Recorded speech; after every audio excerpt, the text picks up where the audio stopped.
Coming up on Z News. Blackout Tuesday, effective or reductive?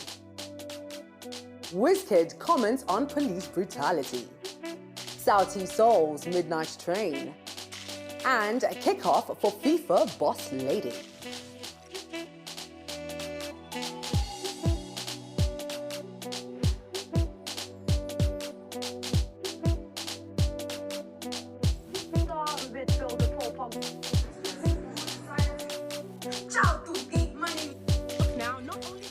So the 2nd of June was the day the internet had a hashtag Blackout Tuesday that many people, including myself, did participate in because we were standing in solidarity with what was happening in America over the murder of George Floyd and many more like him. So it was a moment for not just black people, but any race really, to come together and show the solidarity and say enough is enough, Black lives do matter.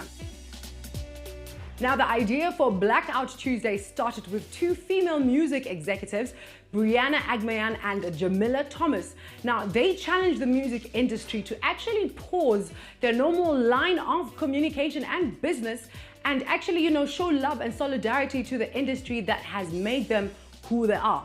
Now, the original hashtag was hashtag the show must be paused, and it was basically where everyone really should not just post anything on the Tuesday, be silent and put up the black square. This was to show support to not only George Floyd, but also to Breonna Taylor and Ahmaud Arbery. And like anything trending, this took a life of its own when people actually used the hashtag Black Lives Matter together with the hashtag Blackout Tuesday, and it caused quite a bit of a disaster, with some calling it reductive, as all the information on the movement Black Lives Matter was pushed even further down. So people wanted to find out more about what the organization is about. They couldn't find it. All they would find are just all those black boxes. Some people did not participate because they felt that it should not be just Black Lives Matter, but all lives matter. But at this very moment, it is about Black lives because they're the ones that are being brutally murdered like that. So right now, it's about Black lives. I'm speaking to you from my heart. Look, I don't know if I'm gonna have a career after this. Fuck that blood.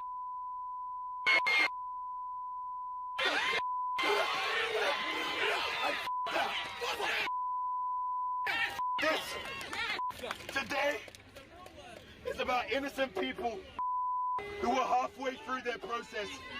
We don't know what George Floyd could have achieved. We don't know what Sandra Blank could have achieved.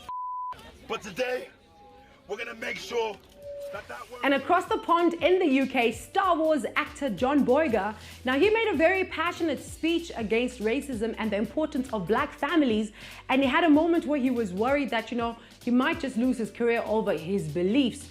Seeing as last week he did have a moment and he spoke about racism on social media and things didn't go as he had planned. So at this point, he decided that he's just going to be brave about it and show his solidarity. And thankfully, the execs in the film industry, they stood right behind him and told him that they still want to work with him. So at least it was a nice outcome for John. And in Nigeria, Wizkid made some very interesting comments when he said that President Buhari and President Trump are in the same WhatsApp group, seeing as in America, black people are being killed by the police, and just like in Nigeria, black people are being killed by the police. And this comes after the murder of a Nigerian 16-year-old teenage girl. His comments did open up a lot of dialogue on social media about how impactful or how powerful is police brutality across the continent, and a lot of discussions were being had on social media.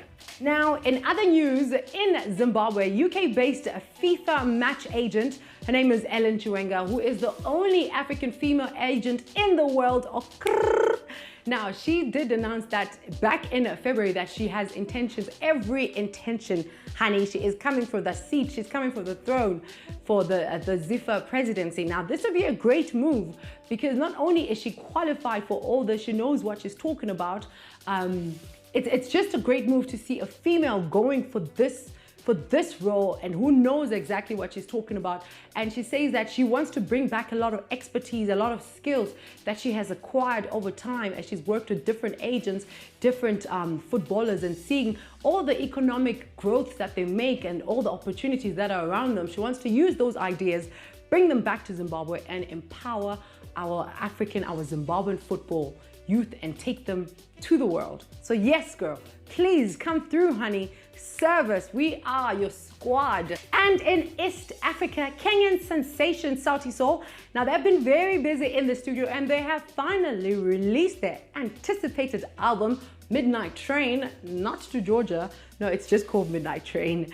And it has so many incredible songs. One of them is Insecure. And it makes me wonder if it was, connected to the hit show with Issa Rae, Insecure.